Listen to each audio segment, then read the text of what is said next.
thank you for purchasing your boat from Melbourne Marine Centre. Congratulations, good luck, and I hope you have a lot of fun out in the water with your new boat.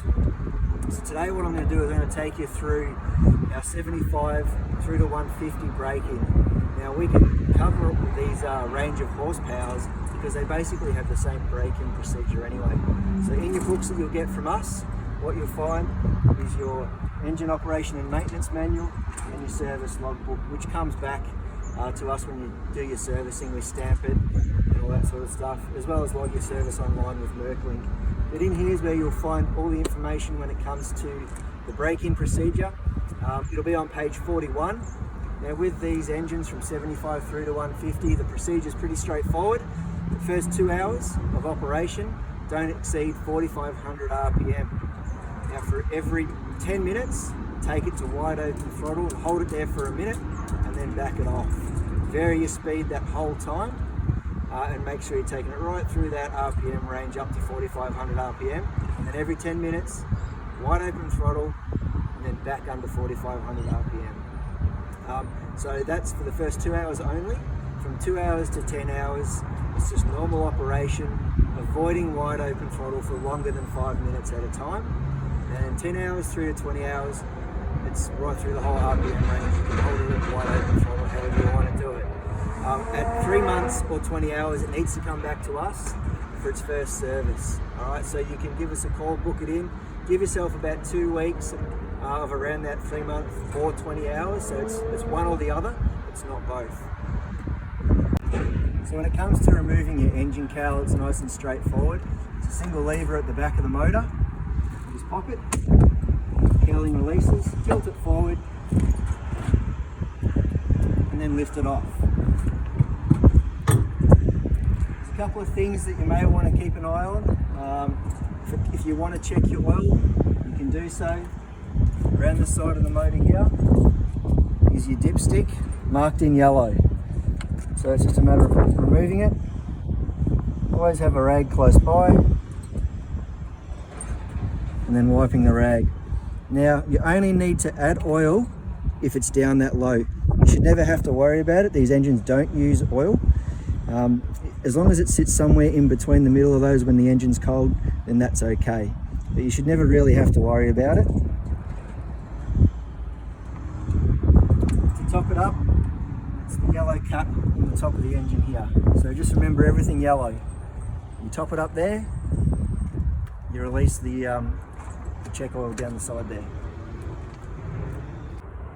So when it comes to flushing your motor after being out on the water for a day, we get asked a lot from our customers, how long should I flush the engine for? General rule of thumb is anywhere from 5 to 7 minutes. Just make sure you've got good water pressure. What you want to do is make sure that motor heats up and your thermostat's open and it's pumping fresh water through all your cooling galleries, and that'll help best avoid any sort of corrosion in the future.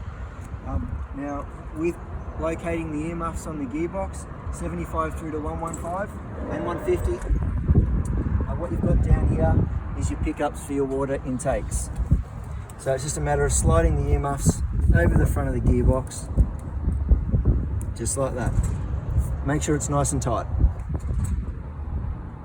So when it comes to starting the motor, there is a slight process that you will have to follow. Whether it's on the earmuffs or whether you're down the boat ramp, make sure there's always water running to the motor. So obviously on the earmuffs, you need to make sure your tap's turned on. When you're down at the boat ramp, make sure the engine's trimmed all the way down and you've got plenty of water in and around that gearbox. Never start the motor unless there's water running around the gearbox. Make sure your kill lanyard is in the run position. You turn the key on, you'll hear the beep come from the control box. That's just giving you a warning that the engine's going to start. And with the 75 through to 150, they're a self-priming engine, so there's no fuel primer bulb. They also have the easy start system. Now to start these motors, it's just flick the key and away they go. And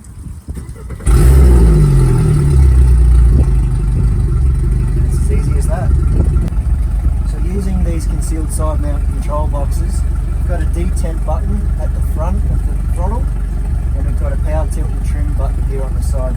So this will trim the engine up and down, and this will allow you to shift the gear from neutral to forward and then to reverse. Never hold that button in when you're shifting, so pull the button in, push the throttle, and then let go of the button. And then back to neutral and let the detect button release. Now one thing to make sure that you do keep an eye on is that the telltale is pumping water. This gives you an indication that the motor's being cooled. If for some reason when you're out using your boat and the telltale is not showing any water coming out of it, you've probably blocked your pickups with some lead or plastic bags. So stop the boat, turn the engine off, trim the engine up and have a look and make sure your pickups aren't blocked by something. And when you're flushing the motor as well, you should always make sure that there's plenty of water pumping through the telltale. Now this is the telltale down here, so you can clearly see it pumping water there.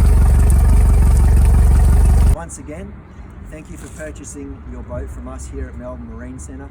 If there's any other questions, please feel free to give us a call. Our details will be on the front of your service books, and you can just call us on the main phone number there, 9703 2003. Thanks again.